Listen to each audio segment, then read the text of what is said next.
Islam, the Muslim faith, Islam. They force you to become a believer in Allah or whatever. That doesn't mean you really are, because that's like saying, I believe in Santa Claus, and you really don't. Or maybe you do. But anyway, that faith, though, is the one that forces people, even in certain countries, the point of being arrested and put in prison, or even killed because they won't convert to be a Muslim. And the reason I'm bringing this out is not to attack the Islam faith or to attack Muslims. That's not what I'm out to do. What I'm wanting to tie together is how this could fit into the last days. Okay.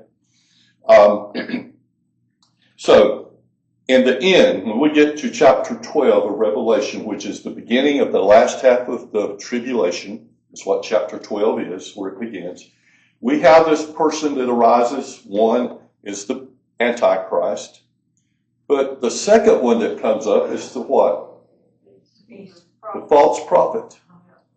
The false prophet is the most dominant figure in the last half of the tribulation than the Antichrist, based on the scripture.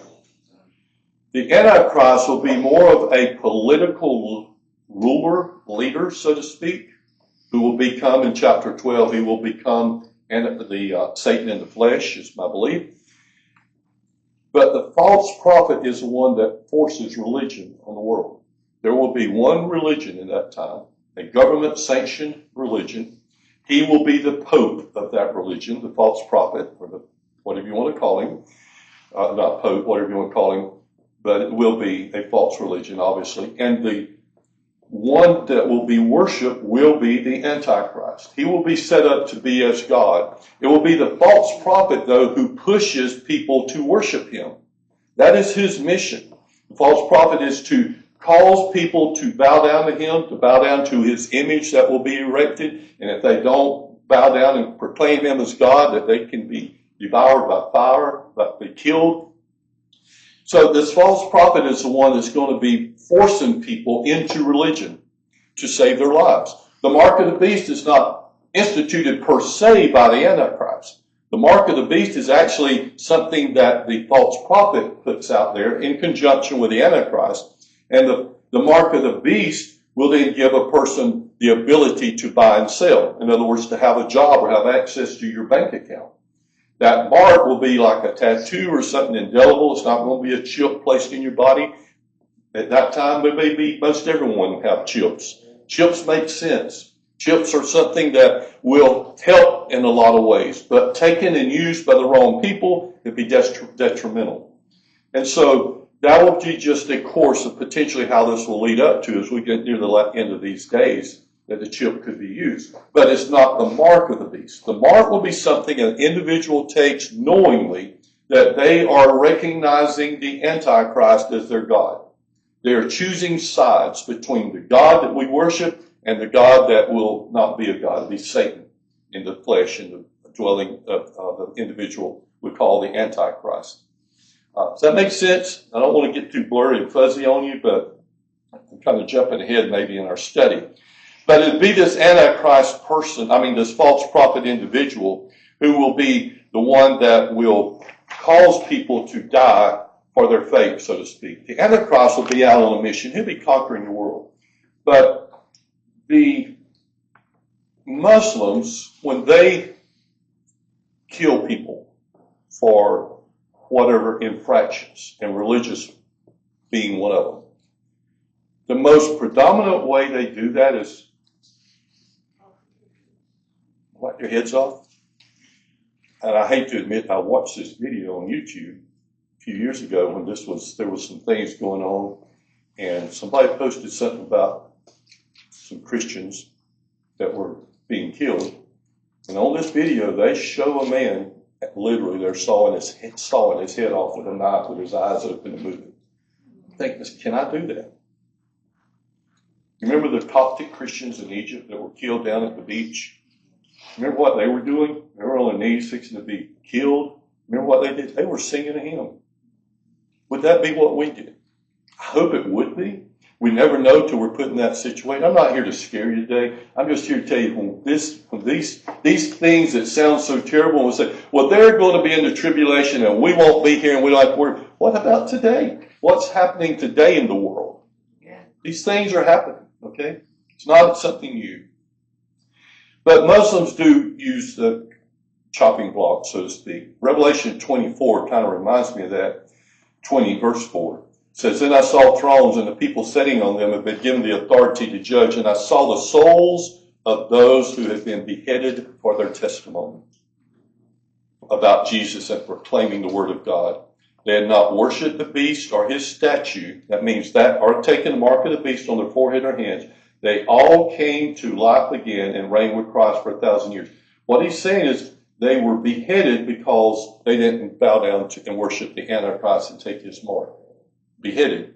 Now that could be symbolic if they were killed, but I can also see that it could be literal if Muslims, I truly in my heart believe that Muslims will be one of the major factors in the last days as we get there. And it's obvious as we see what's going on right now and how they're growing.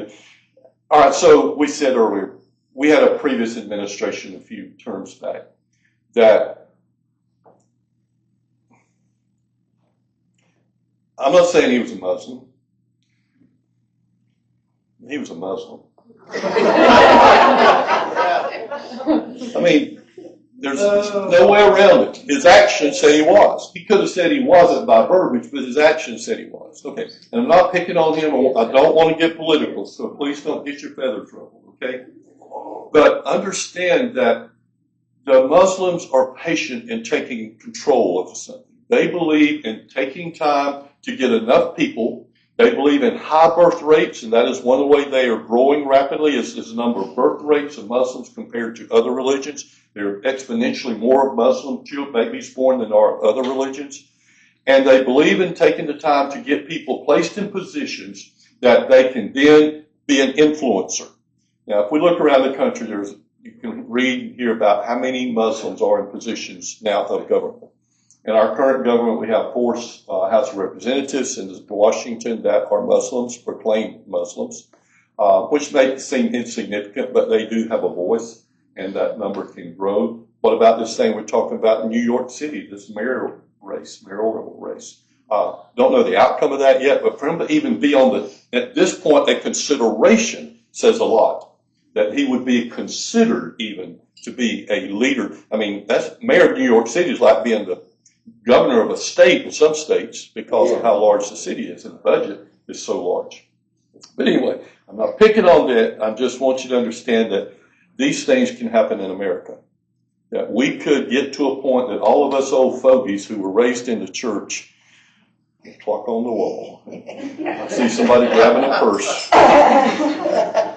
that these things could happen when those who have not been brainwashed, and I know they say we're brainwashed too, but that they're not been brainwashed like university level where they've been taught that this is great, they're a great peaceful religion, and they come believe that. That even during that present administration, there was a list of terrorist groups that Christians were at the top of that list. Not all Christians, but fundamental Christians were at the top of that list.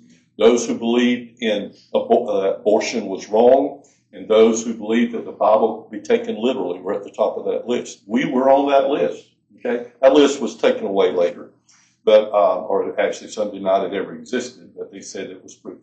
And during that administration also, that there were many Muslims placed in high positions in our government, including Homeland Security of all places.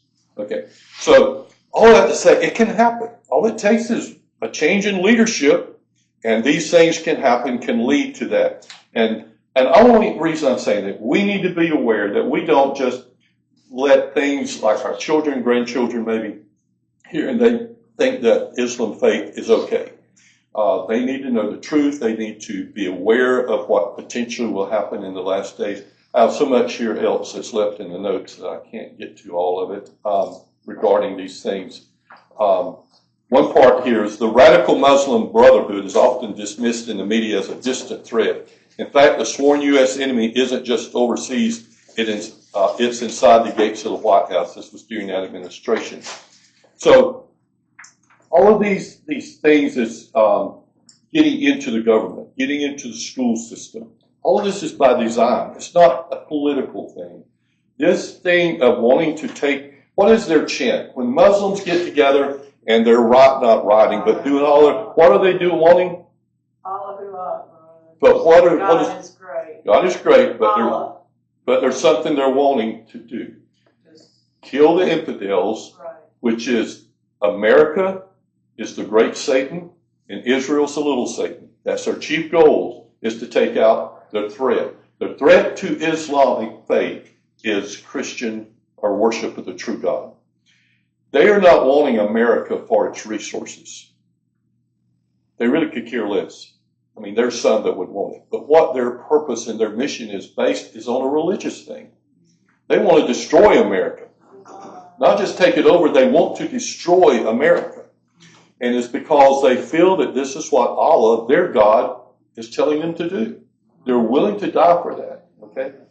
And so we need to understand that. This is not political. This is spiritual. I mean, we call it spiritual warfare, but this is a spiritual thing.